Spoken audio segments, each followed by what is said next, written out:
Hi Misfits, nice to see you. I just wanted to hop on and talk a little bit about my friend's book. It's called The Rainbow Rings of Time. Look at that. And it's from a dear friend of mine, and her name is Suzi Townley. She's a local lady who lived in Glastonbury in the 1950s, and she went off and had the most adventurous, amazing life. And she wrote this book, which is a very spiritual book, and it's written in poetic symbols of the imagination, with the heroine being at first a tiny rose seed. And the author hopes to enchant and inspire the reader, has the most beautiful poems in it, with a vision of the unfolding stages of the life we all share. So, wow, beautiful metaphor. And it is actually illustrated by Corinne Randall. And let me just show you some of these amazing illustrations. So there's this kind of illustration. Wow, look at that. How beautiful is that? Look at that. It's just, it reminds me a little bit of a Technicolor Prophet. It really is quite an extraordinary book.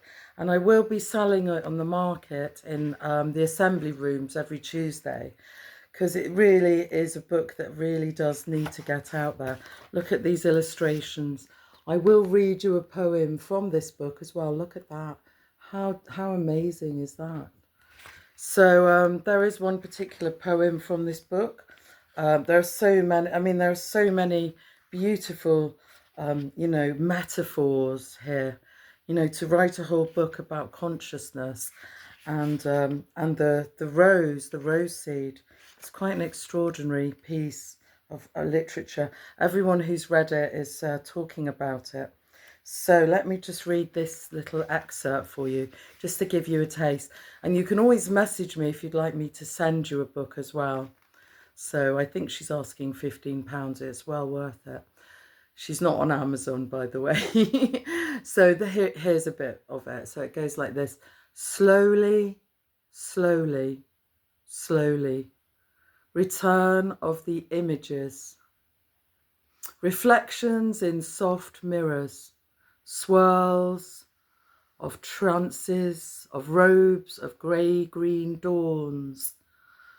Slow rhythms of undersea dream worlds.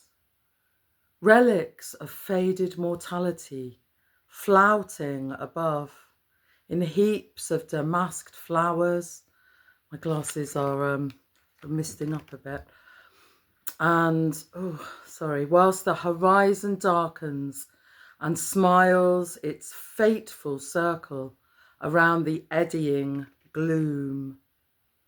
Time's cooling vespers lay in tombs of honour, and quivering wreaths lift up once more, and ancient chants rend the waves with shivering strains.